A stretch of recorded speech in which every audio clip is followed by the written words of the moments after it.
Congratulations, आपका pregnancy test positive आया है और आप अपने डॉक्टर को विज़िट करते हैं प्रेगनेंसी का कंफर्म करने के लिए। और आपके डॉक्टर एडवाइस करते हैं कि आपको 2 वीक्स के बाद आना है, जिसमें बच्चे की धड़कन को देखेंगे। 2 वीक्स के बाद आप जब दोबारा विज़िट करते हैं तो डॉक्टर ये बोलते हैं कि धड़कन अभी भी दिखाई नहीं दे रही है। आप निराश हो जाते हैं। मैं ये अपनी पहली वीडियो में बता चुकी हूँ कि धड़कन कब आती है और अगर लेट आती है तो कितनी लेट आ सकती है। पर आज हम जानेंगे कि अगर धड़कन नहीं आती है तो इसके क्या कारण हैं, या धड़कन आई और आके चली गई, उसके क्या कारण हैं। Hi everyone, I am doctor Kanchan Malik, women disease specialist at Meerut. सबसे पहले 2 वीक्स के बाद डॉक्टर आपका स्कैन करके देखते हैं और आपकी प्रेगनेंसी 5.5 से 6 हफ्ते की हो गई है, फिर भी हार्ट बीट नहीं आई, तो आप निराश ना हों।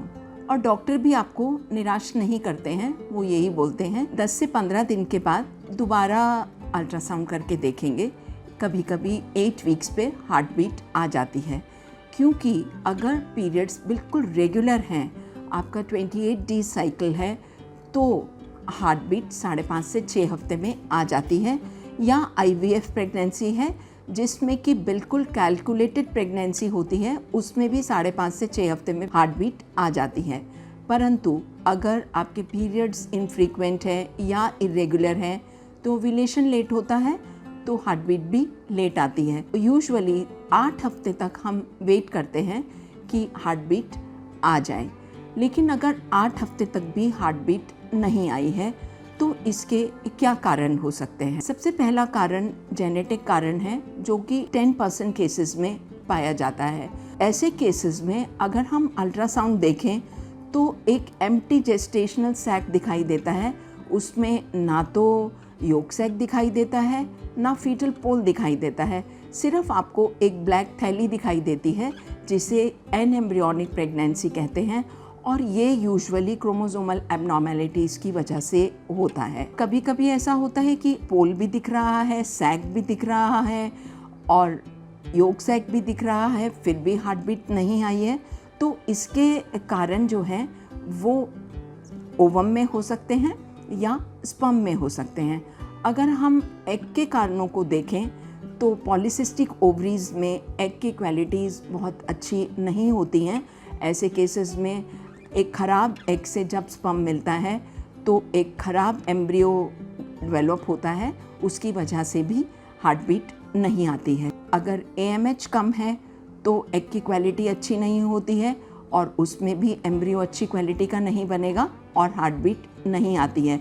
और ये एक अच्छी बात है, क्योंकि एबनॉर्मल बेबी होने से बेटर है प्रेगनेंसी जल्दी ही रिजेक्ट हो जाए, नेचर उसको रिजेक्ट कर दे, क्योंकि एक एबनॉर्मल बेबी का डेवलपमेंट होना गलत है और वो अगर लेट पता चले तो बहुत ही ज़्यादा निराशाजनक बात है। और केसेस होते हैं जिनमें मदर को थायराइड है या कभी कभी अनडायग्नोस्ड डायबिटीज़ होती है, जो कि मदर को पता ही नहीं है और आपने रूटीन इन्वेस्टिगेशन कराया और उसमें HbA1c बहुत ज़्यादा मिला।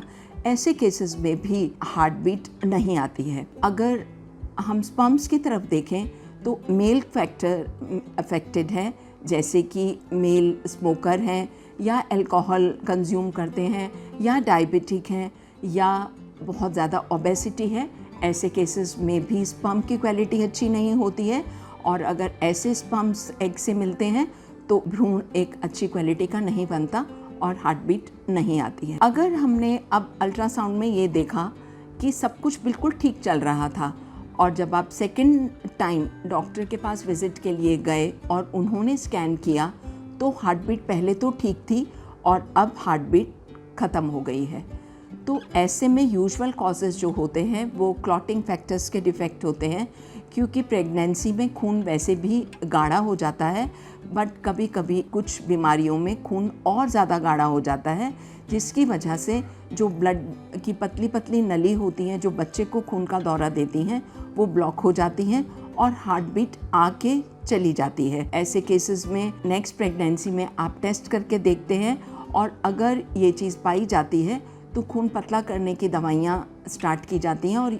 अधिकतर खून पतला करने की दवाइयाँ प्री प्रेगनेंसी ही स्टार्ट कर देनी चाहिए। अगर ये सब कॉजेज़ मेल या फीमेल में पाए जाते हैं तो ये धड़कन ना आने का कारण हो सकते हैं, और अगर धड़कन आके चली जाती है तो भी कुछ कारण हैं जो कि हम बाद में डिटेक्ट कर सकते हैं। अगर आपकी प्रेगनेंसी का डिमाइस हुआ है तो फ्यूचर प्रेगनेंसी से पहले कुछ टेस्ट कराने ज़रूरी हैं, और अगर टेस्ट्स में कुछ बीमारी मिलती हैं जैसे थायराइड, डायबिटीज़ या एप्ला सिंड्रोम, तो पहले उनका ट्रीटमेंट करना ज़रूरी है और फिर ही फ्यूचर प्रेगनेंसी प्लान करनी चाहिए। अधिकतर नेक्स्ट प्रेगनेंसी बिल्कुल नॉर्मल होती है, तो अगर फर्स्ट डिमाइस होता है, क्योंकि यूजुअली अदरवाइज भी 10% फीटल डिमाइस नॉर्मली भी हो जाते हैं और वो 10% कोई भी हो सकते हैं, तो आप बिल्कुल निराश ना हो। नेक्स्ट प्रेगनेंसी हो सकता है आपको कोई भी दिक्कत ना करे और सब कुछ बिल्कुल